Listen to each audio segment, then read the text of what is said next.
रात 8 बजे का समय रहा होगा। एक लड़का एक जूतों की दुकान में आता है। गांव का रहने वाला था पर तेज था। उसका बोलने का लहजा गांव वालों की तरह का था पर बहुत ठहरा हुआ लग रहा था। लगभग 22 वर्ष का रहा होगा।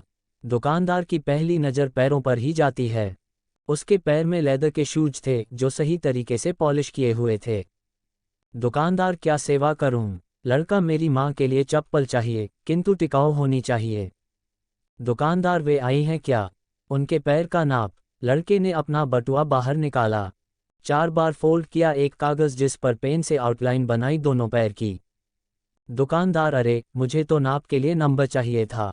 वह लड़का ऐसा बोला मानो कोई बांध फूट गया हो। क्या नाप बताऊं साहब? मेरी माँ की जिंदगी बीत गई। पैरों में कभी चप्पल नहीं पहनी। माँ मेरी मजदूर है। कांटे झाड़ी में भी जानवरों जैसी मेहनत कर करके मुझे पढ़ाया। पढ़कर अब नौकरी लगी। आज पहली तनख्वाह मिली। दिवाली पर घर जा रहा हूँ तो सोचा माँ के लिए क्या ले जाऊं। तो मन में आया कि अपनी पहली तनख्वाह से माँ के लिए चप्पल लेकर आऊं। दुकानदार ने अच्छी टिकाऊ चप्पल दिखाई जिसकी 800 रुपये कीमत थी। चलेगी क्या? वह उसके लिए तैयार था। दुकानदार ने सहज ही पूछ लिया कि कितनी तनख्वाह है तेरी? अभी तो 12,000, रहना खाना मिलाकर 7-8 हजार खर्च हो जाएंगे यहाँ और 3,000 माँ के लिए। अरे फिर 800 रुपये कहीं ज़्यादा तो नहीं? तो बात बीच में ही काटते हुए वह बोला, नहीं कुछ नहीं होता। दुकानदार ने बॉक्स पैक कर दिया। उसने पैसे दिए। खुशी खुशी वह बाहर निकला। चप्पल जैसी चीज़ की कोई किसी को इतनी महंगी भेंट नहीं दे सकता। इधर दुकानदार ने उसे कहा, थोड़ा रुको। दुकानदार ने एक और बॉक्स उसके हाथ में दिया। ये चप्पल माँ को तेरे इस भाई की ओर से गिफ्ट। माँ से कहना कि पहली खराब हो जाए तो दूसरी पहन लेना, नंगे पैर नहीं घूमना और इसे लेने से मना मत करना। दुकानदार और लड़के की आंखें भर आईं। दुकानदार ने पूछा, क्या नाम है तेरी माँ का? लक्ष्मी, उसने उत्तर दिया। दुकानदार ने एकदम से दूसरी मांग करते हुए कहा, उन्हें मेरा प्रणाम कहना और क्या मुझे एक चीज़ दोगे? वह पेपर जिस पर तुमने पैरों की आउटलाइन बनाई थी वही पेपर मुझे चाहिए। दुकानदार, अरे मुझे तो नाप के लिए नंबर चाहिए था।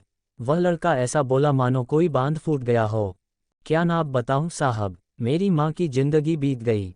पैरों में कभी चप्पल नहीं पहनी। माँ मेरी मजदूर है। कांटे झाड़ी में भी जानवरों जैसी मेहनत कर करके मुझे पढ़ाया। पढ़कर अब नौकरी लगी। आज पहली तनख्वाह मिली। दिवाली पर घर जा रहा हूँ तो सोचा माँ के लिए क्या ले जाऊं। तो मन में आया कि अपनी पहली तनख्वाह से माँ के लिए चप्पल लेकर आऊं। दुकानदार ने अच्छी टिकाऊ चप्पल दिखाई जिसकी 800 रुपये कीमत थी। चलेगी क्या? वह उसके लिए तैयार था। दुकानदार ने सहज ही पूछ लिया कि कितनी तनख्वाह है तेरी? अभी तो 12,000, रहना खाना मिलाकर 7-8 हजार खर्च हो जाएंगे यहाँ और 3,000 माँ के लिए। अरे फिर 800 रुपये कहीं ज़्यादा तो नहीं? तो बात बीच में ही काटते हुए वह बोला, नहीं कुछ नहीं होता। दुकानदार ने बॉक्स पैक कर दिया। उसने पैसे दिए। खुशी खुशी वह बाहर निकला। चप्पल जैसी चीज़ की कोई किसी को इतनी महंगी भेंट नहीं दे सकता। इधर दुकानदार ने उसे कहा, थोड़ा रुको। दुकानदार ने एक और बॉक्स उसके हाथ में दिया। ये चप्पल माँ को तेरे इस भाई की ओर से गिफ्ट। माँ से कहना कि पहली खराब हो जाए तो दूसरी पहन लेना, नंगे पैर नहीं घूमना और इसे लेने से मना मत करना। दुकानदार और लड़के की आंखें भर आईं। दुकानदार ने पूछा, क्या नाम है तेरी माँ का? लक्ष्मी, उसने उत्तर दिया। दुकानदार ने एकदम से दूसरी मांग करते हुए कहा, उन्हें मेरा प्रणाम कहना और क्या मुझे एक चीज़ दोगे? वह पेपर जिस पर तुमने पैरों की आउटलाइन बनाई थी वही पेपर मुझे चाहिए। वह कागज़ दुकानदार के हाथ में देकर खुशी खुशी चला गया। वह फोल्ड वाला कागज़ लेकर दुकानदार ने अपनी दुकान के पूजाघर में रखा।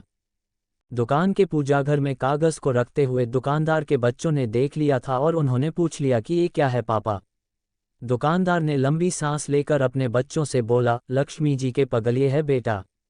एक सच्चे भक्त ने उसे बनाया है। इससे धंधे में बरकत आती है।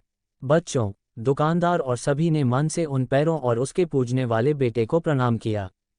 माँ तो इस संसार में साक्षात परमात्मा है। बस हमारी देखने की दृष्टि और मन की सोच श्रद्धापूर्ण होना चाहिए।